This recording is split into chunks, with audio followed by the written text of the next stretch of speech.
கடக ராசிக்காரங்களே, உங்களுடைய ராசிக்கு எப்பயுமே கடவுள்கள் பார்த்தீங்கன்னா உங்களை கஷ்டப்பட விட மாட்டார்.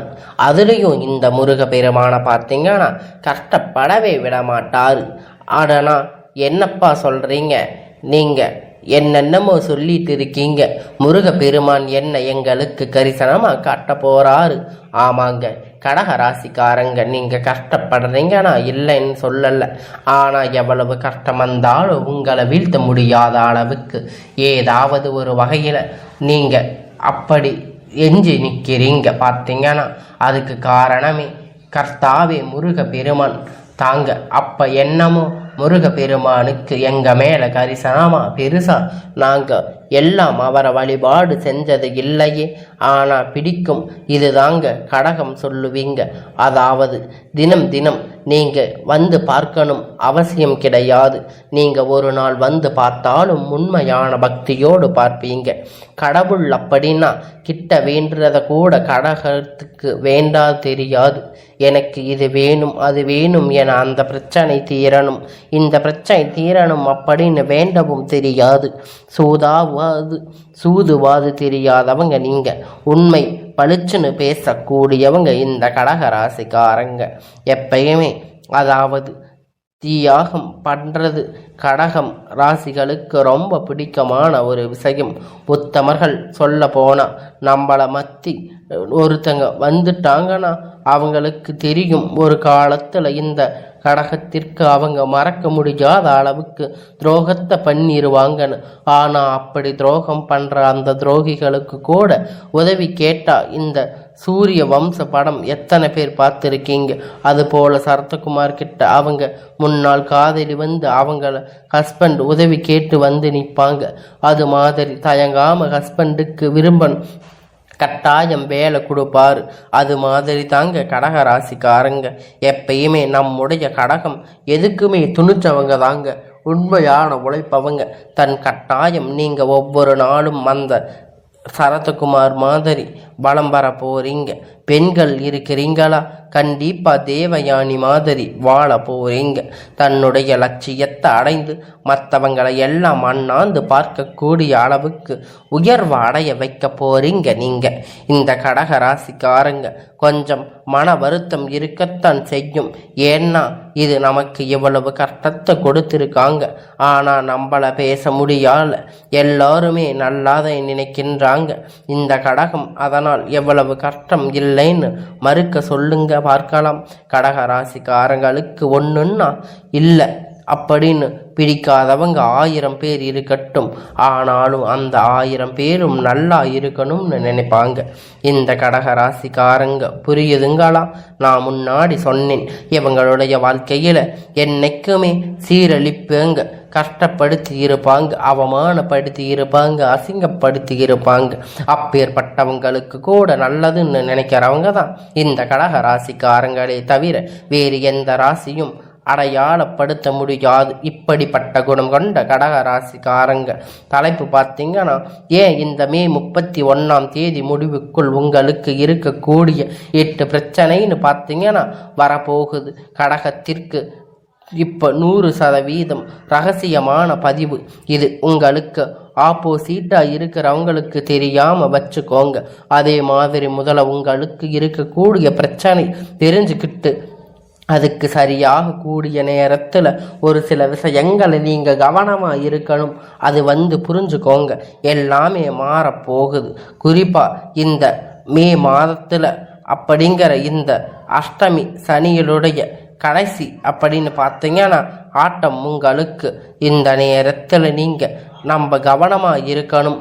ஆனாலும் கூட பரவாயில்லப்பா, நீ ரொம்ப கஷ்டப்பட்டு அதனால் இப்போ சனீஸ்வரர் பகவான் உங்களை சோதனைக்கு உள்ளாக்கினாலும் நாங்கள் உங்களுக்கு, அதாவது அவர் ஒருத்தரை நிறுத்தி மற்ற 8 பேரும் உங்களுக்கு சாதகமாக நிற்கிறேன்னு சொல்லிட்டு அந்த 9வது நவகிரகணம் 8 பேர் உங்களுக்கு சாதகமாக நின்று இந்த சனி பகவானுடைய கடைசி ஆட்டத்தை உங்களுக்கு மதிப்பு வராத மாதிரி தடுத்து நின்றிருக்காரு. அது என்ன எப்படி அப்படின்னு பார்த்தீங்கன்னா, நீங்கள் எப்படி ஒத்துழைப்பு கொடுக்கணும், நீங்கள் செய்யக்கூடிய வழிபாடு என்ன, நீங்கள் தவிர்க்க வேண்டிய விஷயம் என்ன அப்படின்னு தெளிவாக பார்க்கலாம் வாங்க. அது முன்னாடி கடகராசிக்காரங்களுக்கு முருகப்பெருமானுடைய வழிபாடு செஞ்சுட்டு இந்த வீடியோ பதில பாருங்க. நம்ம முன்னாடி சொன்னது தான். நீங்கள் அதை ஓம் சரவண பவபாலா ஸ்டார்ட் பண்ணிட்டு எந்த ஒரு மந்திரம் சொன்னாலும் சரி, இல்லை ஓம் முருகப்பெருமானை போற்றி போற்றி முடிஞ்ச அளவுக்கு சரி. ஆனால் முருகப்பெருமானை வணங்கி இந்த வீடியோவை பதிவை பாருங்க. உங்களுக்கு 2 போன வாழ்க்கை அப்படிங்கிற ஒரு ரூமில் போட்டு அடைச்ச மாதிரி இருக்கு இல்லையா? அந்த ரூம் நீங்கள் ஓப்பன் பண்ணால் வெளிச்சம் இருக்கும் பார்த்தீங்களா? அந்த மாதிரி இந்த வீடியோ பதில் கட்டாயம் கடக ராசிக்கு இருக்க போகுது. ஓஹோன்னு வாங்க.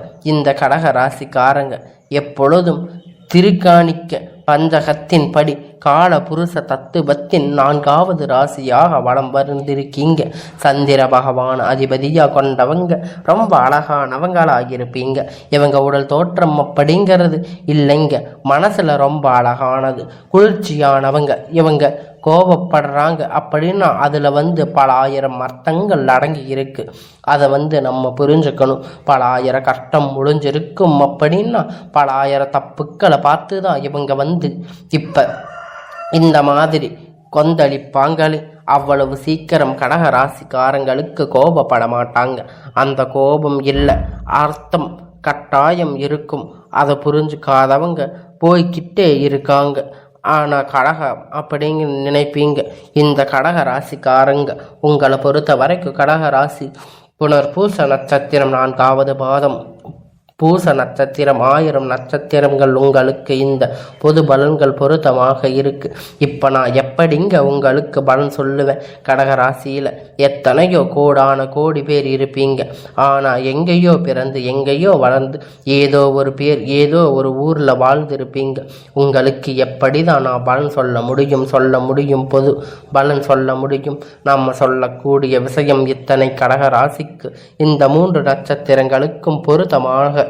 ஓஹோ, கடக ராசிக்காரங்க உங்களுக்கு கிரக நிலை பொறுத்து நான் பலன் சொல்ல முடியும். உங்களுக்கு ஜாதகத்தில் கிரகம் நிலை அப்படிங்கிறது 9வது நவகிரகணம் எங்கே உட்கார்ந்து இருக்கோ முதல் விஷயம் வீரியமான ஸ்தானத்தில் பாம்பு கிரகணமும் சொல்லக்கூடிய இந்த கேது ராகுவும் இருக்காங்க.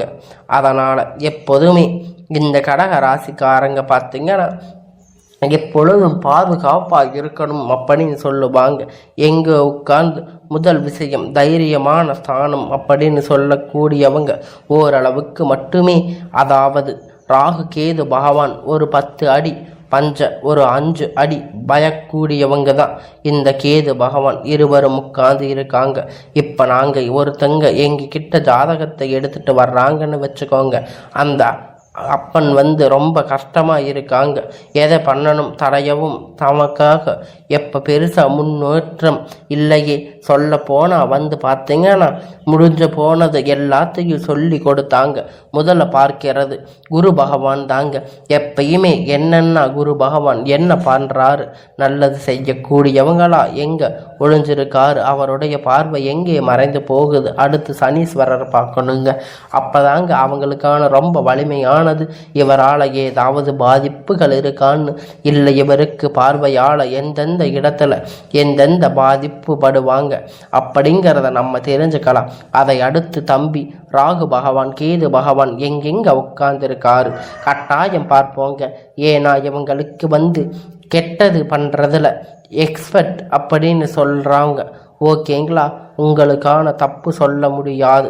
ஆனால் இவங்க நல்லது பண்ண ஆரம்பித்தது உங்களை மாதிரி ஒரு உச்சபட்ச வாழ்க்கை யாராலும் வாழ முடியாது. சரிங்களாங்க. ஸோ இவங்களுடைய அமைப்புங்கிறது இப்போ கேது பகவான தைரிய வீரிய ஸ்தானத்தில் உட்கார்ந்துருக்காரு. அடுத்து அஷ்டமஸ்தானத்தில் பொறுத்த வரைக்கும் நவகிரகணங்களுடைய முதல்வன் சூரிய பகவானுங்க. தொழில்காரரான சனீஸ்வர பகவானுடைய கூட்டணியில் உட்கார்ந்துருக்காருங்க. இவங்களுக்கு 2 பேரும் அஷ்டமத்தில் உட்கார்ந்து இருக்காரு. அடுத்து பாக்கியஸ்தானத்தை பொறுத்த வரைக்கும் புத்தி அதிபதியும் புதன் பாக்குவன் வாழ்க்கை தரக்கூடிய சுக்கிர பகவானும் பாம்பு கிரகணமாக ராகு கேது பகவானும் பயங்கரமானவங்க.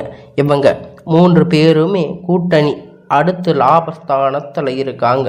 இதை பொறுத்த வரைக்கும் எப்பயுமே சுப கிரகணம்னு சொல்லக்கூடிய குரு பகவான் அப்படிங்கிறவங்க நல்லது மட்டுமே செய்ய தெரியாங்க. அடுத்து அயன சாய யோகம் ஸ்தானம் பொறுத்த வரைக்கும் பூமிகாரன்னு சொல்லக்கூடிய செவ்வாய் பகவானுங்க. அடுத்து வக்கிரகதியின் வர சேவை.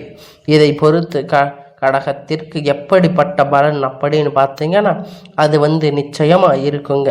முதல்ல இந்த 8 பிரச்சனைக்கும் முடிய போகுது. இல்லைன்னா அந்த 8 பிரச்சனை என்னப்பா எனக்கு சரின்னு படலையே. முதல்ல விஷயம் அப்படின்னு பார்த்தீங்கன்னா எதை பண்ணாலும் தடையாவது தாமதிக்காமல் கரெக்டாக நமக்கு சாதகமாக முடியணும் மாதிரி இருக்கும். கடைசியில் நேரத்தில் அது ஆகும். நீங்கள் எடுக்கக்கூடிய முயற்சி எல்லாமே வெற்றியாக நடக்க போகுது. கடகராசி இனி தேக்க மாட்டீங்க, ஜெயிக்க மட்டுமே பிறந்தவங்க. எந்த அளவுக்கு வெற்றி தொடக்க போகுதுன்னு தொட்டதெல்லாம் வெற்றிகரமாக உங்களுக்கு மாறப்போகுதுங்க. முதல் விஷயம். இரண்டாவது விஷயம் எல்லாம் ஆரோக்கியம். அப்பா படாத பாடுபட்டாச்சு இருக்கும். ஆனால் ஒரு சொல்ல போனால் உடல்ல உபாதைகள் வரும். ஆனால் இந்த மாதத்தை பொறுத்த வரைக்கும் ரொம்ப கஷ்டப்பட்டிருக்கும். ஆனால் அந்த உடல் அப்படிங்கிற ஆரோக்கியம் பார்த்தீங்கன்னா இப்போ மேம்பாடுகள் ஆகுது. ஆனால் அடுத்து 3வது விஷயம் அப்படின்னு பார்த்தீங்கன்னா இந்த கடக ராசி மனம் சரியாக இருந்துச்சுன்னு வச்சுக்கோங்க. எப்பேற்பட்ட பிரச்சனையாக இருந்தாலும் அசால்ட்டாக சமாளிப்பீங்க. அப்படி உங்களுக்கு ஒரு விதமான ஒரு நன்மை அப்படின்னு பார்த்தீங்கன்னா அது உங்கள் மனசு தாங்க. நீங்கள் எப்போதுமே உங்கள் மனசை மட்டும் பத்திரப்படுத்தி வச்சுக்கோங்க. ஏன்னா உங்கள் மனசு சுத்தமாக இருந்துச்சுன்னா போதும், உங்களுக்கான எல்லா தெளிவும் உங்களுக்கு நன்மையாக அடங்கும். இந்த கடக ராசிக்காரங்களுக்கு எப்போ வேணால் உடல்நிலை சரியில்லாமல் போகலாம். ஆனால் நீங்கள் அதையெல்லாம் கவனித்து சரியாக இருக்கணுங்க. கடக ராசியை பொறுத்த வரைக்கும் எப்பயுமே எந்த ஒரு விஷயத்தையுமே பதட்டப்படக்கூடியவங்க தாங்க நீங்கள். ஆனால் கடக ராசிக்காரங்க எதுக்குமே பயப்படக்கூடியவங்களாக இருக்க மாட்டீங்க. எல்லா விஷயத்துக்கும் துணிஞ்சுதான் இருப்பீங்க. ஆனால் நீங்கள் படாத கஷ்டத்தை எல்லாம் பட்டுட்டு இப்போ இருக்கக்கூடிய வாழ்க்கையில் சீரும் சிறப்புமாக வாழ போகிறீங்க அப்படிங்கிறதுல எந்த விதமான மாற்று கருத்துமே இல்லைங்க.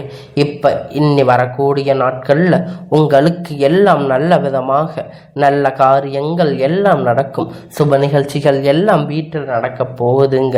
நீங்கள் ஏகப்பட்ட கஷ்ட இருந்து இப்ப மறு வாழ்க்கை வாழ்றது மாதிரி நீங்க ஒரு சிறப்பான வாழ்க்கையை வாழ ஆரம்பிக்க போறீங்க.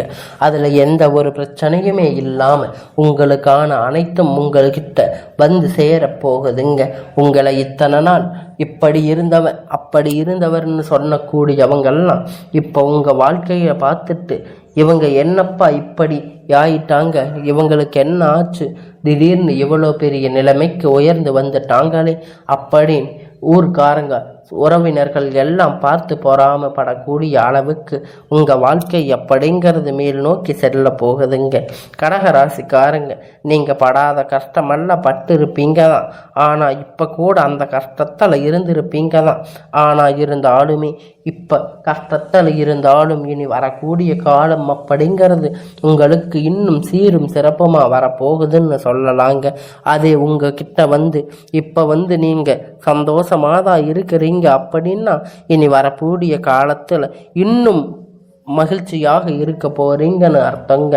நீங்க எப்போதுமே சந்தோஷத்துக்கு உங்களுக்கு குறைச்சல் இருக்காது. ஆனால் அப்பப்போ உங்களுக்கான மருத்துவ செலவு அப்படிங்கிறது அடிக்கடி அது போகுங்க. அதனால் உடல்ல இருக்கக்கூடிய உபாதைகள்னால உங்களுக்கு பிரச்சனை வரலாங்க. அதை நீங்கள் பார்த்துக்கிட்டீங்கன்னா இந்த கடக ராசிக்காரங்களுக்கு வேற எந்த தொந்தரவுமே இருக்காதுங்க. உங்க வாழ்க்கை எப்பயுமே சீரும் சிறப்புமா அமோகமான வாழ்க்கை அப்படிங்கிறது இந்த கடக ராசிக்காரங்களுக்கு தான். கடக ராசிக்காரங்க முருக வழிபாடு செஞ்சீங்கன்னா உங்களுக்கான அனைத்து விதமான பிரச்சனைகளும் உங்களுக்கு தீருங்க. திருவண்ணாமலை ஒரு தாட்டி போயிட்டு வந்தீங்கன்னா உங்களுக்கான அனைத்து பிரச்சனைக்கும் தீர்ந்து அந்த கிரகத்தை சுற்றி வரும்போது உங்களுக்கான பிரச்சனை எல்லாம் முறிஞ்சு உங்களுக்கான நன்மை எல்லாம் உங்களை நிச்சயமாக கட்டாயமாக உங்கள் கிட்ட தேடி ஓடி வந்துருங்க.